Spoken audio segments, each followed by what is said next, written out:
बेटी उसने बाबुल बना दिया। पढ़ा लिखा के बाबुल ने बेटी को बड़ा किया और रोए रोए के लाड़ों को जब घर से विदा किया, लेकिन डोली में बैठाते समय बाप के मुंह से निकल गया, आज हमने गंगा नहा लिया। ए माता एक बात बताना, पिता तुल्य बुजुर्ग बैठे, क्या बेटी बाप के लिए कोई पाप है? जो बाप के मुंह से निकल जाता है आज हमने गंगा नहा लिया, बेटी बाप के लिए कोई पाप है? हाँ, दो एक जगह ऐसी है जहाँ बिटिया बाप के लिए पाप है। कहाँ? तुम्हारी लड़की स्कूल में पढ़ने के लिए गई, किसी लड़के ने छेड़ दी, यहाँ लड़की पाप है बाप के लिए। तुम्हारी लड़की किसी लड़के के चुंगल में फंस के घर को छोड़ के चली गई, यहाँ बिटिया पाप है बाप के लिए।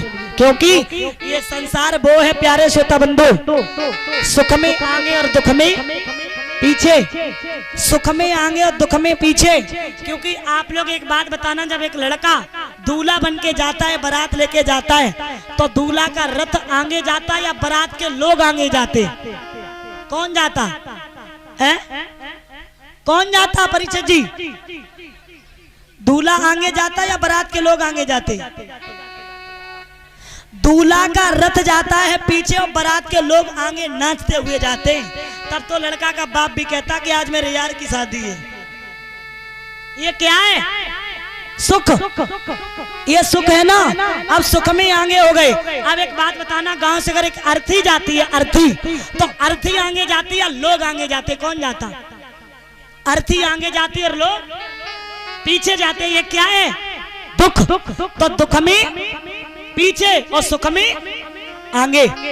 तुम्हारा लड़का दरोगा बन जाए, पुलिस में लग जाए, फौज में लग जाए, इतनी दूर तक खबर नहीं पहुंचेगी, लेकिन तुम्हारी लड़की घर से भाग जाए ना, तो वहां तक खबर पहुंच जाएगी जहां तक तुमने उम्मीद भी नहीं की होगी।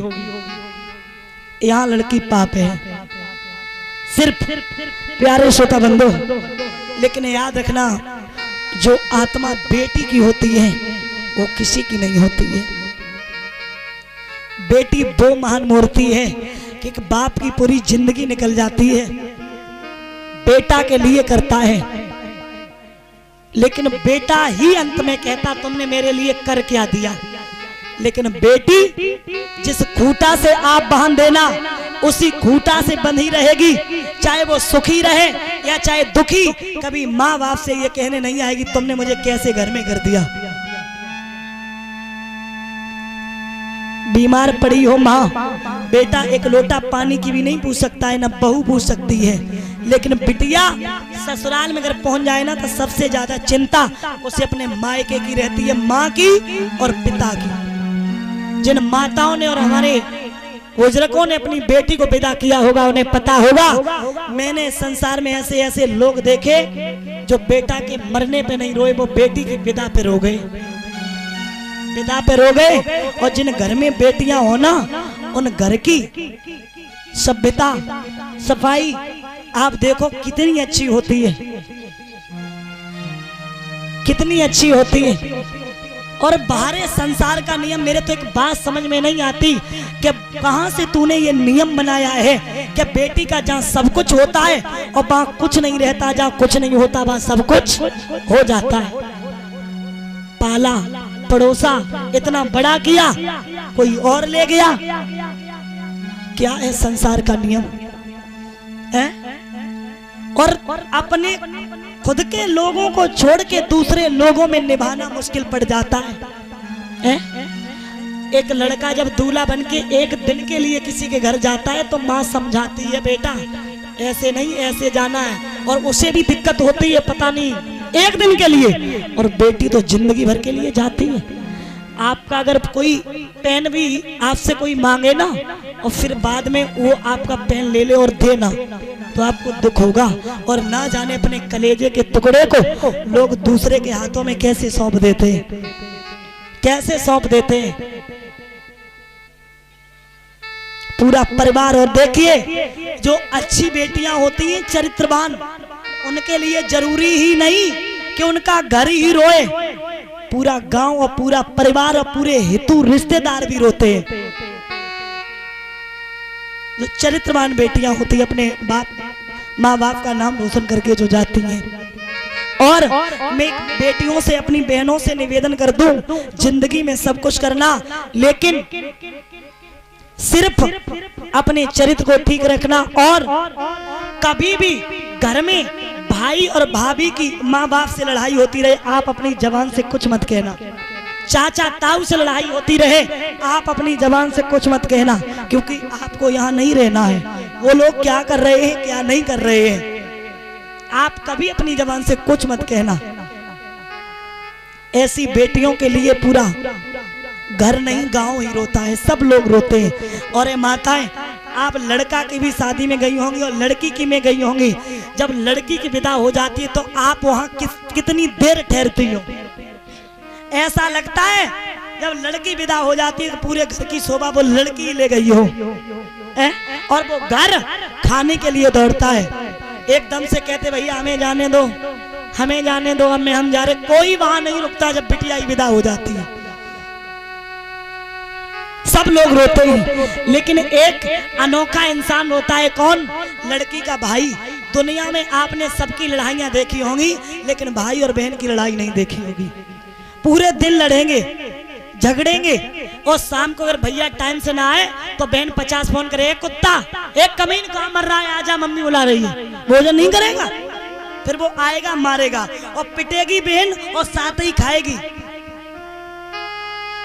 भैया तमाम बातें करेगा, ऐसी भाभी लाएंगे घर में चुटिया पकड़ के मारे तुझे, लेकिन ऐसी बहन सुनती रहेगी, लड़ते झगड़ते। लेकिन जिस समय बेटी विदा होती है उस समय भाई बुरी तरीके से रोता है, तो लोग पूछते भैया तू क्यों रो रहा है? तो वो कहता है भैया क्या बताऊं, ये वो बहन है कि शाम को जब तक घर पे नहीं आ जाता था तब तक ये निवाला नहीं तोड़ती थी।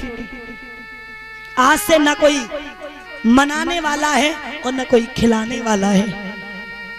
और याद रखना, उन्हीं बेटियों का आज सम्मान नहीं है। मैं अपनी आंखों से देख रही हूँ, बेटियां गर्भ में मारी जा रही हैं, गर्भ में बेटियां मारी जा रही हैं। अरे मैं मानती हूँ इस संसार में परिवार ज्यादा बड़ा अच्छा नहीं लगता, एक या दो। आज के जमाने में अगर एक लड़का पैदा हो गया तो दूसरी करने की कोई जरूरत ही नहीं है।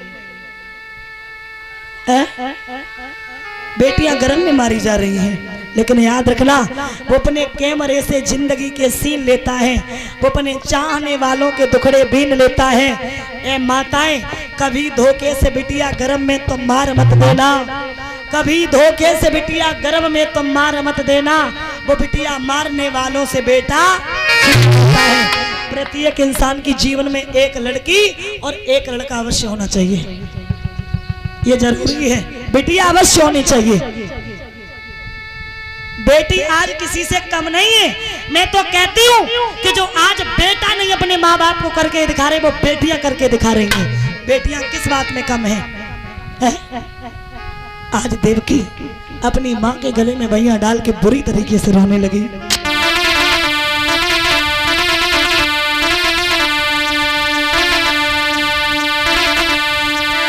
पिताजी मेरी जन्म नगरिया काहे रहे छोड़ा, पिताजी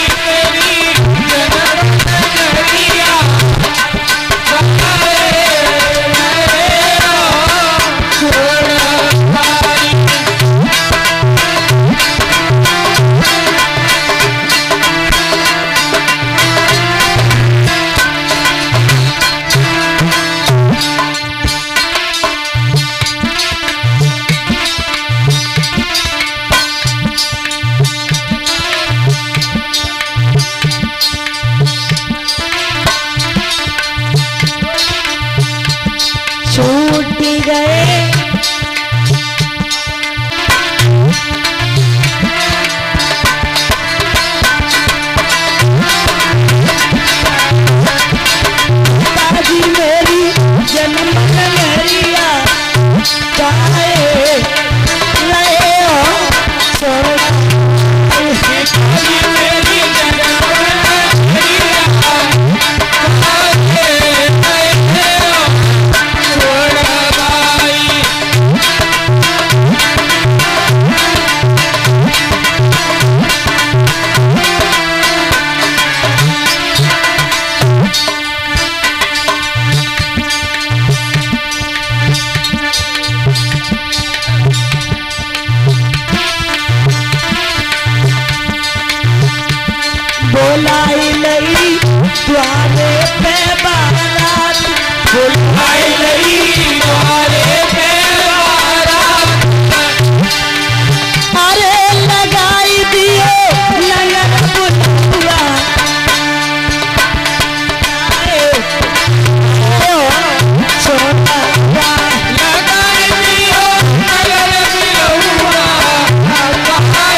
उसी समय विधि विधान से विवाह किया है।